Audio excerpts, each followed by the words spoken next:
नमस्कार, नक्षत्र दुनिया चैनल में आप सभी का हार्दिक स्वागत है। मित्रों, आज की वीडियो में हम बात करेंगे कुंडली के पंचम भाव और पंचमेश के विषय में। पंचम भाव और पंचमेश से संबंधित कुछ ज्योतिषी सूत्रों पर चर्चा करेंगे। आज के वीडियो के माध्यम से आप ये जानेंगे कि पंचम भाव में कौन से ग्रह सदैव शुभ फलकारी ग्रह बनते हैं, पंचम भाव में किन ग्रहों का होना ठीक नहीं होता, पंचम भाव यदि मजबूत हों तो आपको किन क्षेत्रों में लाभ मिल पाएगा। तो इन सारी बातों पर विचार आज के वीडियो में हम विस्तार पूर्वक करने वाले हैं। यदि आप चैनल पर नए हैं तो चैनल को सब्सक्राइब अवश्य करें, वीडियो ज्ञानवर्धक लगे तो लाइक भी करें। आइए शुरू करते हैं। मित्रों, पंचम भाव से संबंधित सूत्रों पर तो हम विचार करेंगे ही। सबसे पहले हम जानते हैं पंचम भाव को कि आखिर ये इतना महत्वपूर्ण भाव क्यों है। देखिए, कुंडली का पंचम भाव, इसमें राशि का जो अंक लिखा होगा उसके स्वामी ग्रह को कहा जाता है पंचमेश। तो हर व्यक्ति के पंचमेश ग्रह अलग अलग हो सकते हैं। आप राशि देख लीजिए, जो पंचम भाव में राशि लिखी हो समझ ली वही ग्रह आपका पंचमेश ग्रह माना जाएगा। लेकिन पंचम भाव की बात करें तो पंचम भाव से हम विचार करते हैं प्रमुख रूप से उच्च शिक्षा का, ज्ञान का विचार करते हैं, धर्म का विचार करते हैं। इसके अलावा पाचन शक्ति का विचार करते हैं, संतान का विचार करते हैं, यहाँ से मंत्र ज्ञान का विचार करते हैं, ठीक है, नौकरी में परिवर्तन का विचार करते हैं और स्मरण शक्ति का विचार करते हैं। इसके अलावा शेयर मार्केट इत्यादि को देखना हो तो पंचम भाव महत्वपूर्ण हो जाता है। पंचम भाव क्योंकि एक लक्ष्मी स्थान भी है, इसलिए इस भाव का शुभ होना बेहद ही महत्वपूर्ण है। इसके अलावा गहरी सोच का विचार कहीं से होता है तो वह पंचम भाव ही है। पंचम भाव ये बताता है यदि ये शुभ भावों के प्रभाव में हो और पंचमेश शुभ हो तो जातक में क्रियात्मक शक्ति यानी रचनात्मक शक्ति होगी, ठीक है। ये पंचम भाव ही तय करता है मानसिक चेतना किस प्रकार की रहेगी, तो पंचम भाव इसके लिए महत्वपूर्ण हो जाता है। इसके अलावा शिक्षा से संबंधित लाभों को देखना हो, ठीक है, किसी भी प्रकार की कला का विचार करना हो, यदि जातक या जातिका में जो कलात्मक गुण होते हैं उनका विचार करना हो तो कुंडली का पंचम भाव महत्वपूर्ण हो जाता है। तो पंचम भाव का शुभ ग्रहों के प्रभाव में होना और पंचमेश की शुभ स्थिति होना बेहद ही आवश्यक है। यदि किसी भी कारणवश पंचम भाव खराब ग्रहों के द्वारा प्रभावित होता है, नीच ग्रहों के द्वारा प्रभावित होता है या क्रूर ग्रहों के द्वारा प्रभावित होता है तो कहीं ना कहीं इससे उच्च शिक्षा प्रभावित होती है, कहीं ना कहीं सोच में परिवर्तन आता है, कहीं ना कहीं ज्ञान प्रभावित होता है, कहीं ना कहीं बुद्धि प्रभावित होती है और कहीं ना कहीं स्मरण शक्ति भी प्रभावित होती है। प्रतिष्ठा अच्छी रहेगी यदि शुभ ग्रहों के प्रभाव में पंचम भाव है और पंचमेश की स्थिति कुंडली के अंदर शुभ है। यदि किसी कुंडली में पंचम भाव का स्वामी अपने ही घर से 12वां हो जाए या पंचम भाव पर शनि ग्रह की दृष्टि शत्रु दृष्टि हो या किसी नीच के ग्रह की दृष्टि हो या किसी क्रूर ग्रह की दृष्टि हो तो पंचम भाव से संबंधित फलों को प्राप्त करने में जातक या जातिका को दिक्कतों का सामना करना पड़ता है। आइए इस सूत्र को हम उदाहरण सहित समझने का प्रयास करते हैं। देखिए, समझने के लिए मैंने यहाँ पर एक मेष लग्न की कुंडली ली हुई है। अब मेष लग्न की कुंडली में पंचम भाव के स्वामी ग्रह बनते हैं सूर्य। अब सूर्य क्योंकि अपने ही घर से 12वें हो गए हैं, इसका मतलब ये है कि सूर्य यहाँ पर 5 नंबर का राशि का अंक लिखा है उससे पहले वाले घर में बैठे हुए हैं, यानी अपने ही घर से वह 12वें हो गए हैं। और आप यहाँ पर देख सकते हैं कि शनि महाराज बैठे हुए हैं कुंडली के तीसरे भाव में, जो कि इस कुंडली के अकारक ग्रह हैं। इनकी तीसरी दृष्टि जो कि शत्रु दृष्टि है कुंडली के पंचम भाव पर पड़ रही है। इसका तात्पर्य यह है कि जातक को उच्च शिक्षा का लाभ प्राप्त करने में, ठीक है, इसके अलावा संतान को प्राप्त करने में या फिर संतान के साथ मतभेद हो या उच्च शिक्षा का लाभ प्राप्त करने में देरी का सामना उसे करना पड़े, इस बात की संभावना बनती है। पंचम भाव संबंधित कार्य विलंबित हों अथवा देरी से प्राप्त हों, इस बात की संभावना को ये स्थिति दर्शाती है। अब मान लीजिए कि पंचम भाव पर यदि शनि ग्रह की दृष्टि ना होकर गुरु ग्रह की दृष्टि पड़ जाती या लग्नेश के कोई भी मित्र ग्रह हैं जो कि नैसर्गिक रूप से मित्र ग्रह हैं और यदि वह कुंडली के अंदर शुभ होकर बैठे हुए हैं उनकी दृष्टि पड़ती है तो फिर पंचम भाव में ये शुभता लाने का प्रयास करती है, यानी शुभता आती। गुरु ग्रह की दृष्टि इस भाव पर शुभता लाएगी, जबकि शनि ग्रह की दृष्टि हो, विशेष रूप से शत्रु दृष्टि की हम बात कर रहे हैं, ध्यान रखिएगा, ठीक है, राहु की दृष्टि हो, शत्रु दृष्टि यदि पड़ रही है इस भाव के अंदर तो कहीं ना कहीं पंचम भाव से संबंधित कार्य विलंबित हों या देरी से प्राप्त हों, इस बात की आशंका बनी रहती है। मित्रों, पंचम भाव से संबंधित आज का दूसरा सूत्र इस प्रकार से, यदि कुंडली के पंचम भाव में कोई नीच का ग्रह आकर बैठ जाए या पंचम भाव को कोई ग्रह नीच राशि की दृष्टि से देख ले या कोई क्रूर ग्रह पंचम भाव पर दृष्टि प्रभाव दिखाए और पंचमेश की स्थिति भी कुंडली में ठीक ना हो तो ऐसी परिस्थिति में शिक्षा और संतान प्राप्ति में समस्या अथवा देरी का सामना उसे करना पड़ सकता है। जातक की रचनात्मक शक्ति प्रभावित हो सकती है, कलात्मक शक्ति प्रभावित होती है, स्मरण शक्ति प्रभावित हो सकती है, इस बात की एक संभावना बनती है। आइए उदाहरण के माध्यम से चीज़ों को समझते हैं। देखिए, समझने के लिए मैंने यहाँ पर एक धनु लग्न की कुंडली ली हुई है। अब धनु लग्न की कुंडली में पंचमेश ग्रह बनते हैं यहाँ पर आपके मंगल, ठीक है। अब मंगल की राशि में यानी पंचम भाव में शनि महाराज बैठे हुए हैं, क्योंकि मेष राशि में शनि ग्रह नीच अवस्था के माने जाते हैं। तो अतः ये पंचम भाव को पीड़ित कर रहे हैं, यानी पंचम भाव से संबंधित फलों को प्राप्त करने में जातक या जातिका को दिक्कतों का सामना करना पड़ सकता है, इसकी आशंका बनती है। लेकिन आपको पूरी बातों पर विचार करना होगा। आपको ये देखना होगा कि अब यहाँ पर मंगल की स्थिति क्या है। यदि कहीं से भी मंगल ग्रह अपने ही घर को देख ले तो इसका तात्पर्य है कि नीचे तो भंग हो जाएगा शनि महाराज का यहाँ पर, ठीक है। पंचम भाव पर यदि मान लीजिए गुरु ग्रह की दृष्टि पड़ जाए और शनि ग्रह यहाँ पर या तो अस्त हो जाए, मान लीजिए सूर्य ग्रह यहाँ पर आकर बैठेंगे तो कहीं ना कहीं सूर्य यहाँ पर उच्च के माने जाएंगे और शनि का प्रभाव है कमजोर करेंगे, ठीक है। तो कहने का तात्पर्य है कि कोई भी ग्रह यदि शनि की नीचता भंग कर रहा है या शुभ ग्रह का प्रभाव शनि पर पड़ जाए या शनि ग्रह अंशात्मक रूप से कमजोर हो जाए तो ऐसी परिस्थिति में प्रभाव तो पड़ेगा, लेकिन उसका आंशिक प्रभाव देखने को मिलेगा। अब मान लीजिए नीचता भंग नहीं होती है, यदि शनि महाराज यहाँ पर मजबूत होकर बैठ जाते हैं, शुभ ग्रह का प्रभाव यदि पंचम भाव पर नहीं आता है तो दशा अंतरदशा में थोड़ी बहुत दिक्कत परेशानियां बनी रहे, इस बात की आशंका बनती है। ऐसी परिस्थिति में जो नीच का ग्रह हो या क्रूर ग्रह हो जो इस घर को प्रभावित कर रहा है उस ग्रह से संबंधित कुछ शांति समाधान यदि करवा दिया जाए तो निस्संदेह कहीं ना कहीं दिक्कतों में सहूलियत मिल सकती है। मित्रों, पंचम भाव को समझने के लिए आज का तीसरा सूत्र इस प्रकार से, यदि कुंडली के पंचम भाव में स्वग्रही पंचमेश बैठा हो या फिर मित्र राशि या उच्च राशि का बुध ग्रह बैठा हो तो सदैव ये शुभ फलकारी बनता है। फिर से समझते हैं। यदि कुंडली के पंचम भाव में स्वग्रही पंचमेश हो या मित्र राशि का स्वग्रही या उच्च राशि का बुध बैठा हो तो ये सदैव शुभ फलकारी होता है। समझने के लिए मैंने यहाँ पर एक वृषभ लग्न की कुंडली ली हुई है। अब वृषभ लग्न की कुंडली में आप देख सकते हैं कि कुंडली के पंचम भाव में राशि का अंक आता है 6 यानी कन्या राशि। अब यहाँ पर पंचमेश ग्रह बन रहे हैं बुध, यानी बुध अपनी ही राशि में यहाँ पर पंचमेश बनकर अपनी ही राशि में बैठे हुए हैं। अब कन्या राशि क्योंकि बुध की स्वराशि या उच्च राशि दोनों मानी जाती है, ठीक है। तो यहाँ पर बुध ही पंचमेश है और बुध ग्रह खुद यहाँ पर बैठ गए हैं।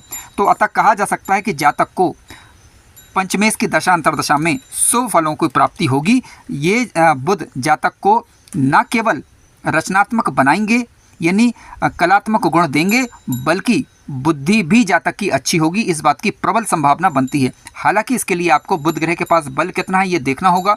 बुध ग्रह पर किन ग्रहों का दृष्टि प्रभाव है इस बात का अध्ययन भी कर लेना होगा। मान लीजिए कोई ग्रह यदि उच्च का होकर अपने ही घर में बैठ जाता है लेकिन उसके पास मान लीजिए अंशात्मक रूप से बल ना हो और पापक ग्रहों के द्वारा दृष्टि या युत हो जाए तो फिर हम ये उम्मीद नहीं कर सकते कि ये हमेशा हमें काफ़ी ज़्यादा सुफल ही देंगे, क्योंकि ग्रह यदि पीड़ित होता है तो ग्रह खुद यदि पीड़ित होता है तो कहीं ना कहीं सीधी सी बात है कि दशा अंतरदशा में वह अपना वांछित फल नहीं दे पाएगा या देगा भी तो कहीं ना कहीं उसमें कमी बनी रहेगी। फिर मित्रों, पंचम भाव से संबंधित आज का चौथा सूत्र इस प्रकार से, यदि कुंडली में पंचम भाव का स्वामी यानी पंचमेश और सप्तम भाव का स्वामी यानी सप्तमेश दोनों नैसर्गिक रूप से मित्र ग्रह बनकर किसी शुभ भावों के अंदर यदि बैठे हुए हों और इस युति पर किसी शुभ ग्रह की दृष्टि पड़ जाए तो इसका तात्पर्य है कि जातक का जीवन साथी और जातक स्वयं दोनों के बीच में आपसी प्रेम बना रहेगा और ये वैवाहिक दृष्टि से यानी दाम्पत्य जीवन की दृष्टि से बेहद सुखद स्थिति मानी जाएगी। आइए उदाहरण के माध्यम से समझते हैं। देखिए, समझने के लिए मैंने यहाँ पर एक कुंभ लग्न की कुंडली ली हुई है। अब कुंभ लग्न की कुंडली में पंचमेश ग्रह बनते हैं बुध, ठीक है, और इसके अलावा सप्तमेश ग्रह बनते हैं सूर्य। अब यहाँ पर पंचमेश और सप्तमेश दोनों की युति कुंडली के सप्तम भाव में बनी हुई है। इसका तात्पर्य यह है कि या तो पति पत्नी के बीच में आपसी प्रेम बना रहे या फिर प्रेम विवाह हो, इस बात की प्रबल संभावना बनती है। क्योंकि देखिए, सप्तमेश और पंचमेश की जब युति होती है किसी भी शुभ भावों के अंदर तो प्रेम विवाह हो सकता है, इस बात की संभावना बनती है। यहाँ पर आप देख सकते हैं कि गुरु ग्रह मित्र ग्रही होकर कुंडली के पराक्रम भाव में बैठे हुए हैं, जिनकी 5वीं दृष्टि कुंडली के सप्तम भाव पर पड़ रही है, यानी इस युति पर शुभ ग्रह का प्रभाव है। तो अतः कहा जा सकता है कि जातक या जातिका का दाम्पत्य जीवन सुखद रहेगा। मित्रों, पंचम भाव से संबंधित आज का 5वां सूत्र इस प्रकार से, यदि कुंडली में पंचमेश और सप्तमेश ग्रह नैसर्गिक रूप से शत्रु होकर युति बनाए किसी अशुभ भाव में और इस युति पर किसी अशुभ ग्रह की दृष्टि हो या फिर कुंडली के सप्तम भाव पर किसी अशुभ ग्रह का प्रभाव हो तो ऐसी परिस्थिति में वैवाहिक समस्या बनी रह सकती है या फिर कह सकते हैं कि दाम्पत्य जीवन सुखद नहीं कहा जा सकता, इस बात की एक संभावना बनती है यानी आशंका बनती है। आइए उदाहरण के माध्यम से चीज़ों को समझते हैं। देखिए, समझने के लिए मैंने यहाँ पर एक कर्क लग्न की कुंडली का उदाहरण लिया है। अब कर्क लग्न की कुंडली की बात करें तो यहाँ पर पंचमेश ग्रह बनते हैं आपके मंगल, क्योंकि मंगल यहाँ पर मंगल की राशि आती है वृश्चिक राशि। इसके अलावा सप्तम भाव में राशि का अंक आता है 10, यानी शनि की राशि आती है। आप जानते हैं कि शनि और मंगल दोनों नैसर्गिक रूप से शत्रु ग्रह हैं और दोनों बैठ गए हैं कुंडली के 12वें घर में। तो यदि ये जातक या जातिका बिना कुंडली मिलाए विवाह करते हैं, ठीक है, या फिर कह सकते हैं कि विवाह किसी भी रूप में हो, चाहे वो अरेंज मैरिज हो या फिर खुद की मर्जी का विवाह हो, ठीक। अब शनि मंगल की युति विशेष रूप से पंचमेश और सप्तमेश बनकर दोनों ग्रहों की युति हो रही है और सप्तम भाव पर शुभ ग्रह का प्रभाव ना हो और शनि और मंगल अब 6वें 8वें 12वें भाव में बैठेंगे, तो सीधी सी बात है कहीं ना कहीं दाम्पत्य जीवन में समस्या की सूचना देता है, क्योंकि ये नैसर्गिक रूप से शत्रु ग्रह हैं। अब ऐसी परिस्थिति में आप देखें क्या किसी शुभ ग्रह का प्रभाव शनि और मंगल की इस युति पर पड़ रहा है। यदि पड़ रहा है तो दिक्कतों में फिर ये कमी आती है, ठीक है। और मान लीजिए कि सप्तम भाव पर किसी अन्य शुभ ग्रह का प्रभाव पड़ जाता है, तो ऐसी परिस्थिति में भी कहीं ना कहीं ये थोड़ी कमी जरूर करता है। लेकिन हाँ, शनि मंगल जब साथ में बैठेंगे तो द्वंद्व योग का निर्माण क्योंकि करते हैं और द्वंद्व योग के कारण दिक्कतें रह सकती हैं। ऐसी परिस्थिति में यदि परेशानियों का अनुभव आप करें तो शनि और मंगल के लिए द्वंद्व योग की यानी द्वंद्व योग की शांति आप करवा सकते हैं, ठीक है। लेकिन किसी अच्छे कर्मकांडी पंडित जी से सलाह लेने के बाद या किसी अच्छे ज्योतिषाचार्य से अपनी कुंडली का विश्लेषण करवाने के पश्चात यानी उनकी सलाह लेने के बाद ही ऐसा करें। मित्रों, अगला सूत्र इस प्रकार से, यदि कुंडली के पंचम भाव पर क्रूर ग्रहों का प्रभाव हो या क्रूर ग्रहों की दृष्टि हो या शत्रु ग्रहों का प्रभाव हो या शत्रु ग्रहों की दृष्टि हो, तो ऐसी परिस्थिति में ये ठीक नहीं कहा जा सकता। इसके कारण शिक्षा प्राप्ति में बाधा, संतान प्राप्ति में बाधा या फिर शेयर मार्केट इत्यादि का आप काम कर रहे हैं तो उसमें कहीं ना कहीं विघ्न आए, इस बात की संभावना को ये बताता है। आइए उदाहरण के माध्यम से चीज़ों को समझते हैं। देखिए, समझने के लिए मैंने यहाँ पर एक कर्क लग्न की कुंडली ली हुई है। अब कर्क लग्न की कुंडली में पंचमेश ग्रह बनते हैं मंगल, क्योंकि वृश्चिक राशि कुंडली के पंचम भाव में आ रही है। अब यहाँ पर आप देख सकते हैं कि शनि महाराज अपनी मूल त्रिकोण राशि में कुंडली के अष्टम भाव में बैठे हुए हैं, जो आयु की तो वृद्धि कर रहे हैं, लेकिन अब इनकी 10वीं दृष्टि कुंडली के पंचम भाव पर आएगी, यानी शिक्षा और संतान वाले भाव पर आ रही है। अतः जातक को शिक्षा और संतान प्राप्ति में कोई ना कोई अड़चन आए, कोई ना कोई व्यवधान आए या परेशानी आए, इस बात की संभावना को ये बताता है।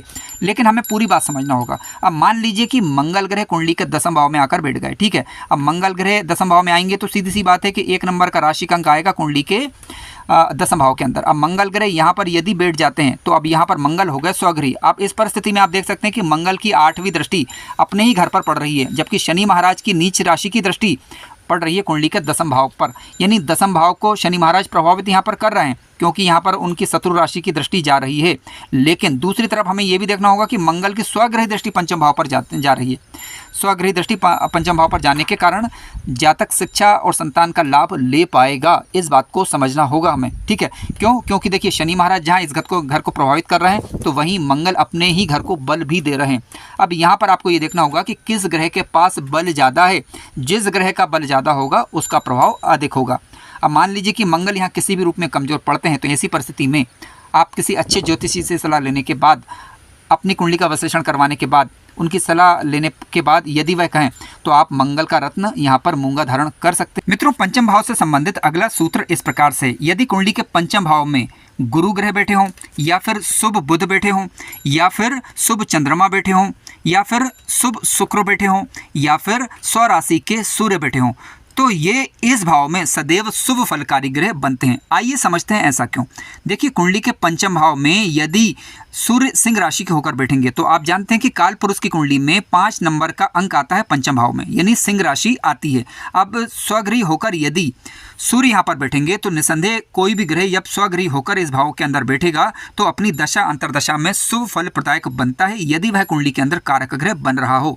बुध ग्रह की बात करें तो बुद्धि के कारक और वाणी के कारक इन्हें माना गया है। अब बुद्धि का कारक ग्रह जब बुद्धि के भाव में स्वगृही या उच्च राशि का होकर या मित्र राशि का होकर बैठेगा तो सीधी सी बात है कि यहाँ पर ये रिजल्ट अच्छा करेंगे। शुभ चंद्रमा की बात करें तो देखिए, चंद्रमा के पास से शीतलता, यदि चंद्रमा पापक ग्रहों के प्रभाव में ना हो, किसी शुभ ग्रह के साथ जैसे गुरु ग्रह इत्यादि के साथ यदि यहाँ पर बैठ जाएंगे तो कहीं ना कहीं, क्योंकि गुरु और चंद्र जब मिलेंगे गज केसरी योग का निर्माण करेंगे, जो कि बेहद ही शुभ योग है। जब गज केसरी योग का निर्माण कुंडली के पंचम भाव में होगा तो इसका सीधा संबंध कुंडली के लाभ भाव से होगा। तो जातक को धन संपत्ति प्राप्त करने में आसानी होगी, जीवन को रन करने में आसानी होगी। सामाजिक दृष्टि से देखा जाए तो ये भी बेहद शुभ माना जाएगा। बुद्धि में शीतलता होगी यदि गुरु और चंद्रमा की युति पर किसी अशुभ ग्रह का प्रभाव ना हो।